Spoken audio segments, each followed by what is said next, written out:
me to introduce our featured reader today, Todd Hawkins. All right. Professional editor and amateur soccer coach Todd Hawkins writes and lives in Crowley, Texas. His poetry has appeared in AGNI, the Bitter Oleander, American Literary Review, Bayou Magazine, Modern Haiku, and elsewhere. In 2011, he won the Texas Poetry Calendar Award judged by Cyrus Cassells. He holds an MA in Technical Communication, loves the blues, and nightly listens to his wife at Mortal Kombat while the kids sleep. Welcome, Todd.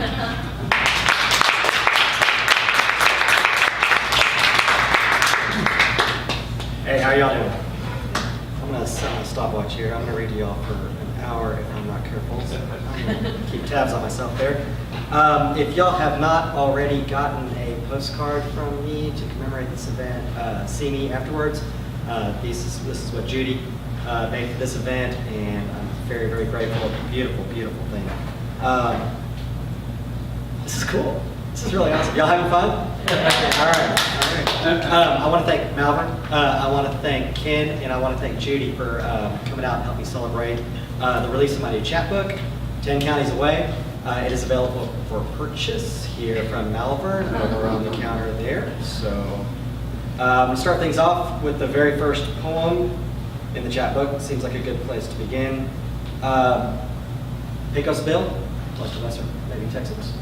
Pecos Bill, Sleuth at Sue. This is a love poem from Pecos Bill to his betrothed. It is called Pecos Bill, Aiming. I decided that night to love you. There, in the company cantina, your calico dress still damp from riding that catfish up the Rio. You blushed through barroom dust, and all night we danced without moving. Perhaps it was the quicksilver seeping from the cinnabar, but that night I let you tame me.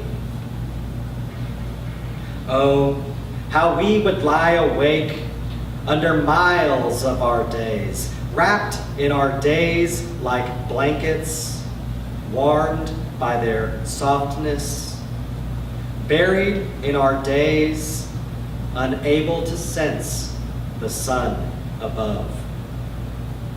I showed you how to saddle a twister, turn rattler to lariat, panther to steed, and you taught me to sweeten my breath with wildflower honey, your eyes glowing like flocks on fire. They laughed when Widowmaker threw you, the iron hoops under your wedding gown, sending you bounding higher and higher. So I shot the dirty cusses down. Still, for 3 days, 4 nights, I tried to catch you. Only I knew you had begun your slow starving. Only I knew you were trying to pluck the stars, the ones you had promised me.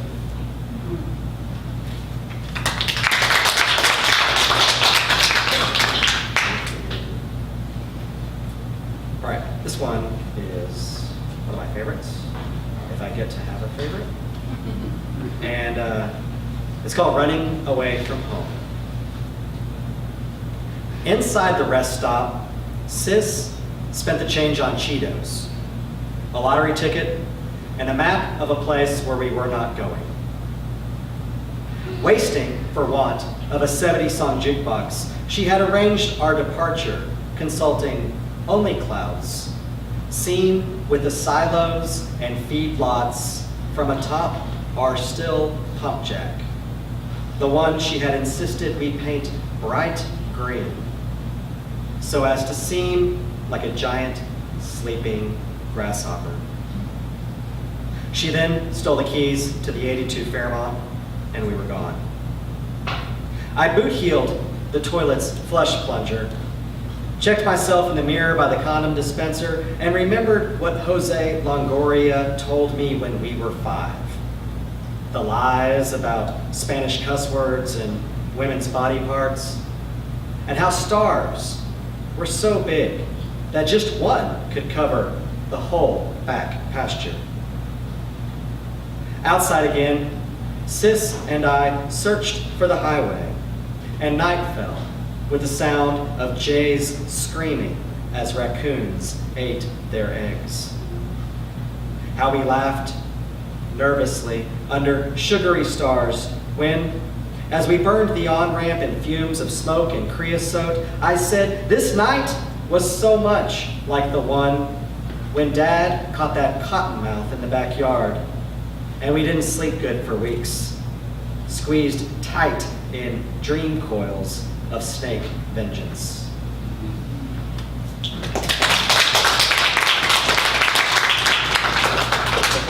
So if there's an overriding theme to the chapbook, it's probably that most of these poems focus on stories of Texas, the Southwest. It's kind of geography based. This one here, I think, is probably a uniquely Texas poem, maybe not. And this one comes from the headlines. It is called One in the Hand, or So What If Your Goose Lays Golden Eggs? There was first the pinch. Brief, yes, but it hurt like hell. I reached up and felt the warm blood, oily between my fingertips. Then I made the frantic call to the veterinarian. The prognosis was not good. Apparently, when one's pet chicken plucks one's diamond earring from one's ear and swallows it, difficult decisions must be made. I stared in Henrietta's vacant eyes, holding her feathered head gently in my hands like Yorick's skull. To fricassee or not to fricassee? That is the question. For days I did what I could. Purgatives, diuretics. I pored over newspapers looking for iridescence in old car ads and op-eds like a miner panning for gold. Nothing worked. I wondered what life could I give her, fretting both foxes and jewel thieves. But as I brooded over it, I came to love her more. Knowing the setting would dissolve over time, the platinum leaching into her bones. Knowing the diamond would stay part of her, glowing darkly in her gizzard with the pea gravel from my driveway. I resolved that the sky would not fall. She would live out her days the most valuable chicken in the county, the Lamborghini of poultry, sacred and scarce, like hen's teeth.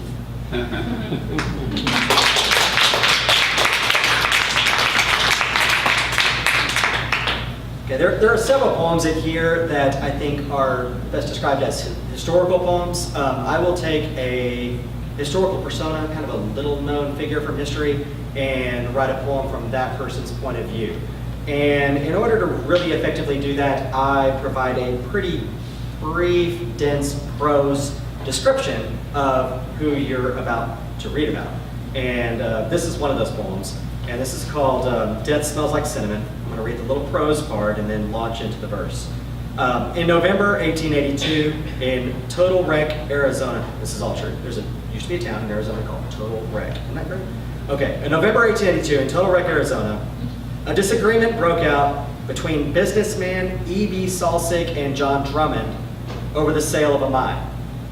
Drummond called Salsig into the street to resolve the quarrel. Once outside, Salsig punched Drummond, who then drew on and shot Salsig.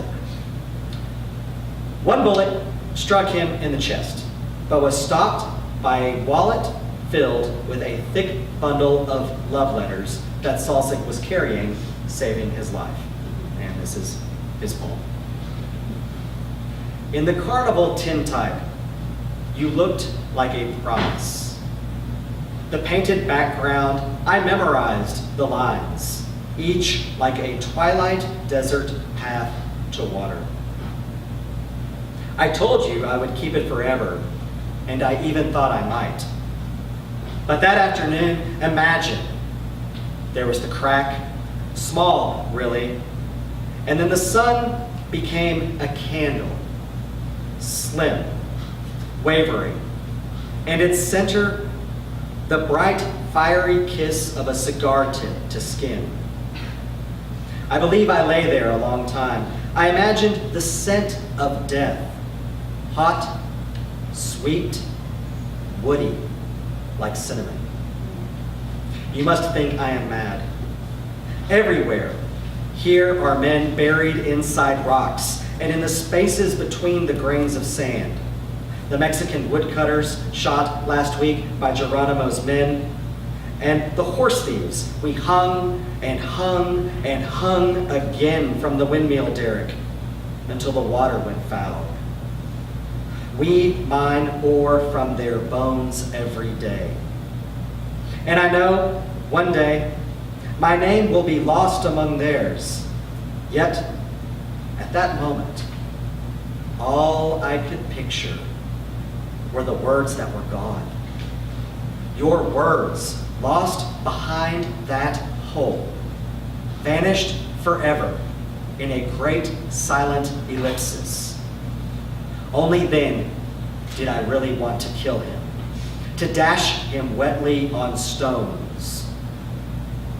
In the shadow and dirt, as the men gathered round, wheezing dust and blood, I reached up, touched the bullet in my breast pocket, and it came to me. Perhaps they were not really lost. Maybe they were forced clean through. Your script now written in me. Perhaps the letters now swirled within, the flourished ease inside my lungs, stray legs of perfumed R's rising in my blood. Women gasped when I took the parcel from my pocket, blood-soaked like a holy thing. And from the road I rose, smiled, and looked about for a fast horse.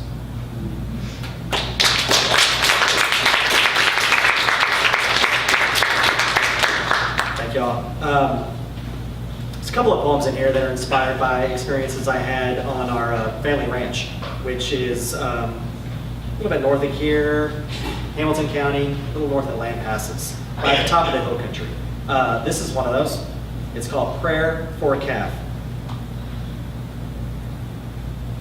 The summer bubbled fire ants and burdock thorns and glistened in waves dappled by the shadows of buzzards. We watched the stock tank inch down and preferred to talk about box scores and neighbors' daughters over the rainless sermons of weathermen. We drove 10 counties north for good hay, sometimes something free of local briars and shreds of baling wire. Our old pickup hemorrhaging gasoline with every mile of road. When the calf was born, we managed to muster a feint of optimism, at least in the comparative cool of morning over bacon and good, thick coffee. But the mother, we knew, was over-equipped. Her teats swelled to the size of beer cans, and the calf could find no way to nurse. We had seen this with her before, this cruel genetic curse. She was a good cow, but was poorly suited for motherhood. So as the days got on, we closed our windows at night, choosing silence over coolness. Soon, we'd drive the fences and find the thirsty leather remains, and all our eyes would become stone as the pasture became caliche. But for days, we offered silent prayers for a calf to turn snake, unhinge its gentle jaws, and take in the warm, wet sustenance we hoped our world could offer.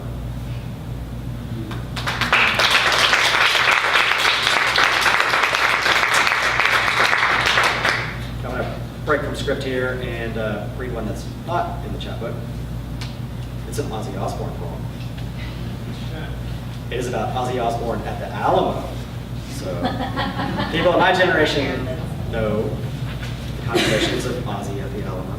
But this is a sympathetic poem for Ozzy. So it is called Crazy Drain, or Ozzy at the Alamo. We remember Ozzy pissed on Alamo walls. We forget he wore Sharon's clothes because she had hidden his to keep him in. We forget in a month his guitarist would die. That depressed Ozzy shaved his head hoping he wouldn't have to perform. That he was forced to wear a wig and go on anyway. We forget it wasn't even the Alamo, but the cenotaph across the plaza. A river has one name in one time, and in another time, another. The Piaya's Yanaguana becomes the missionaries' San Antonio. We forget, even in this place, which they insist we remember.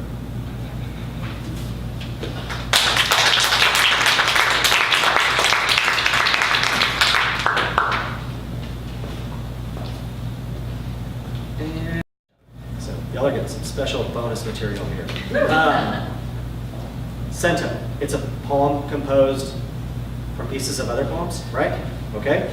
So this is a cento about the recent weather on the Texas coast. I feel like, it's Voldemort, and I don't want to mention his name, but this is about Harvey. And this cento was composed from lyrics of country western songs.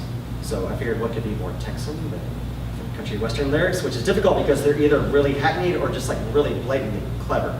So there's a challenge. It's called Hurricane Reel. Looked out the window, it's pouring down the rain, and I cry, baby, I believe it's raining all over the world. I feel the rain running down my face, taste the rain on my lips. Before it's over, it will wash away all I had. If I could just live on with these things I have known, watch the lightning when it lights up the sky. I hear your voice calling, asking to see me run so freely, peeling the rain off. We gotta head for higher ground. How high's the water, Mama? How high's the water, Papa? In the twilight glow, I see them. It's all right. We can make it. Finally got a ride to the road in a homemade boat, the only thing left that'll float, with a preacher man who asked, where are you bound on such a cold, dark afternoon? As the rains made rivers swell, we found love in the darkness. Blue eyes crying when we kissed, cows in water up past her knees. I wake to a sunny day, sure as hell looks like rain. All I know is I want to bring you home.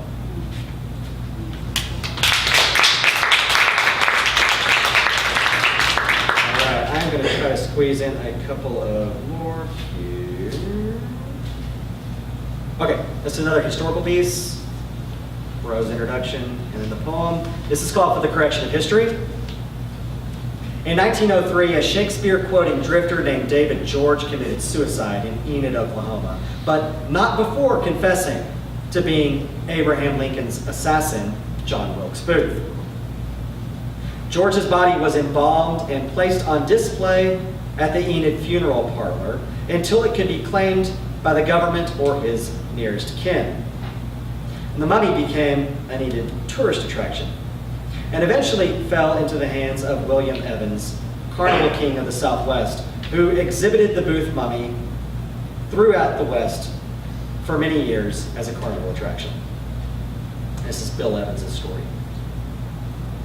Yes, the six-legged sheep and the dog-faced calf are lovely in their way, but for you, something different. Let me tell you this, I have a mummy. Come closer, yes, closer. He is real, and you may see him for yourself for just 2 bits. Look, the brow scar, a misplaced sword blow from Richard III, the crooked thumb, crushed in a curtain windlass long ago, and of course the twisted leg, so crudely set by Dr. Mudd. I know each crease. I comb his mustache, polish his marble eyes, and at night I slick his leather limbs with Vaseline till he glistens like scarab wings in a black desert. I sleep next to him in a panel truck. We two showmen, we two curators of dead legends. These days, I never leave his side.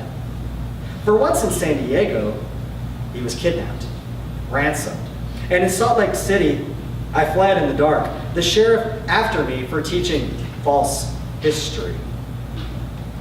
In Big Spring, they fined me for harboring a corpse. They tried to bury my Johnny, as if their own lives were so genuine, their own stupid stories veritable. It is enough to make me want to stay out here forever, to show my relics before the cactus cloaked in powdered stone, the buzzards minding their private bones. Yes, even the damn buzzards would be better audience. I hit one on the way in here as it gorged on day-dead rabbit, swollen with heat, and it splashed into unwashable crevices of the ford. I cursed and laughed for miles, but the final laugh is theirs. For anyway, out of here or into here feels forever gone now, and the buzzards from the ground are sublime and holy. Or perhaps I will learn to float with them, through yellow rivers of dust and sun, dancing with the cottonwood plumes, and leave my two-faced kitten, precious Janice, and my pickled punks and Fiji mermaid, and yes, even my booth. Leave them here, on the roadside. The withered Pharaoh, leave him, clothed in corroborations, dressed in affidavits, propped on plywood for the correction of history. Leave him here, disentranced with his own pretended permanence.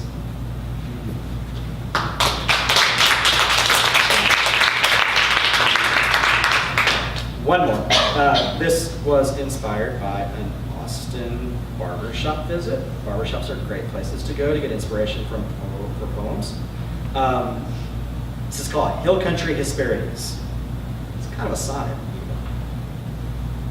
That summer, when for weeks it rained, and the snakes streamed flooded, warm, brazen, we fancied ourselves a sort of gang and lived off Big Red and watermelon. One night, we stole out from our beds to Jackson's lot on the Santa Fe tracks. We wrote a note and placed it there. It read, "One melon in your patch now contains X-Lax." We stole 3 melons, their pale green rinds glistening, and thought our prank the best in Bell County. We looked forward to future fruit poachings, now that Jackson's lot was our own private pantry. But the next night, we found a new note in the dew. It read, "Let's call it even. Now there's 2."